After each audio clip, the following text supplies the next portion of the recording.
Hello po everyone! So for today po, gagawa po tayo ng paru-paru G.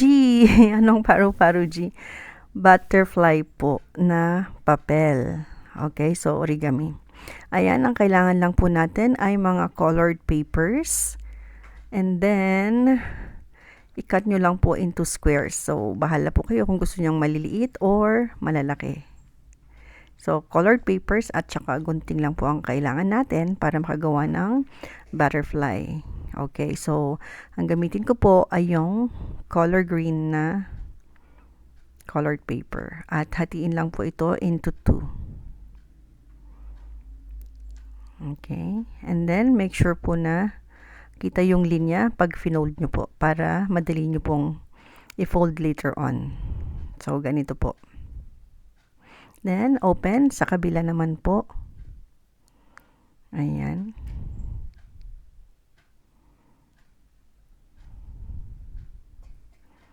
Alright. Open. And, fold nyo po ulit. Gawa po tayo ng isang triangle.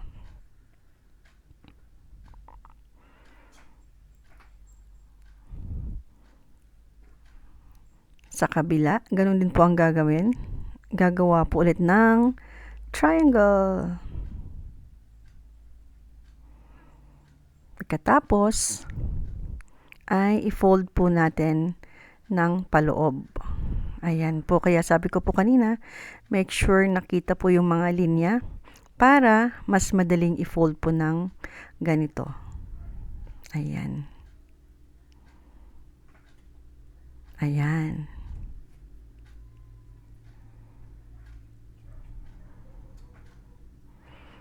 Katapos po, fold po natin siya into 2 na maliit na triangle. And then, guntingin po natin dito sa may dulo ng paarko. Ayan, konti lang po. Okay. Ganyan na po yung itsura niya. And then, open po. Katapos ay i-fold po ditong banda. Ayan. And then, fold din po sa kabila.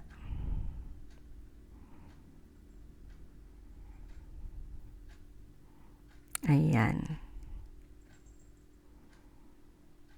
Sa likod, okay, so ganyan po yung itsura niya pag na-fold na po yung sa harapan.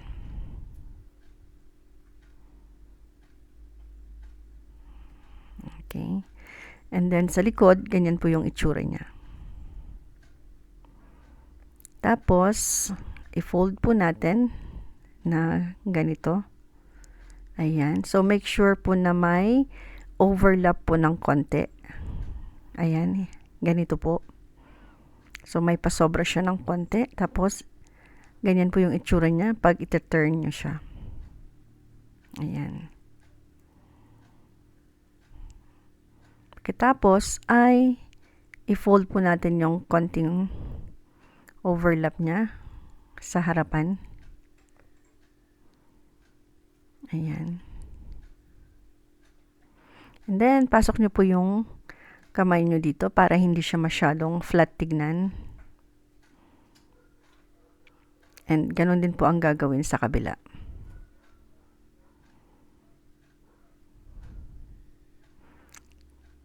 Ayan po. And then, yay! Meron na po tayong green na butterfly. Ayan. So, ganyan po yung kanyang itsura. Lipad na ang butterfly! Yay! At meron din po akong ginawang red na butterfly. Ayan po. And my yellow. Meron din po akong ginawang blue. Ayan, ang colorful po nilang apat. Ayan po. At may puti. Ayan.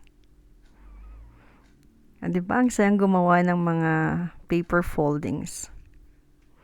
Nakakatanggal din po siya ng stress kung minsan. Nakakatuwa. Yan po. At meron din pink, syempre. Favorite color ko po yan. Diba? Girl na girl.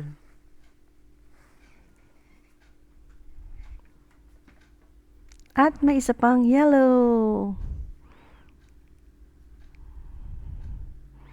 Yan po ang aking mga colorful na butterflies. Diba? Ang sayang gawin.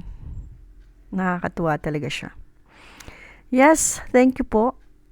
Sana may natutunan po ulit kayo sa akin today.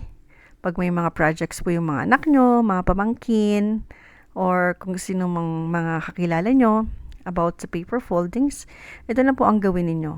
Ang dali lang po niyang gawin. At hindi nyo pa kailangan ng bumili ng mga materials na mamahalin. Ito lang po mga colored papers at gunting.